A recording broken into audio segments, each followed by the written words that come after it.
C'est une nouvelle semaine chargée qui s'annonce sur le terrain de la réforme des retraites, alors que le mouvement de contestation vient d'entrer dans son deuxième mois.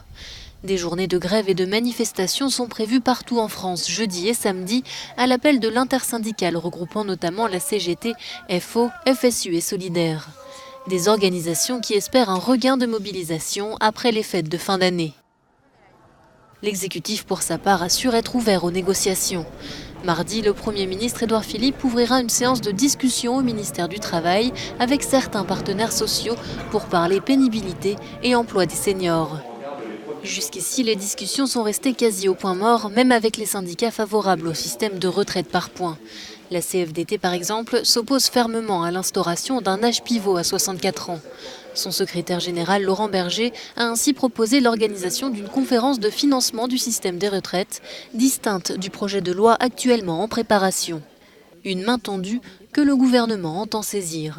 Écoutez, le gouvernement prend évidemment note avec intérêt de la proposition qui a été formulée par Laurent Berger sur cette fameuse conférence des financeurs. Nous avons de toute façon toujours porté la conviction suivante, que c'est à travers le dialogue social que nous pourrions parvenir à un compromis, et c'est à cela que le président de la République a appelé avec le gouvernement. Les organisations syndicales les plus hostiles au projet de loi promettent-elles de poursuivre la mobilisation et les blocages, notamment dans les secteurs de l'énergie, de la santé, de la justice ou encore des transports.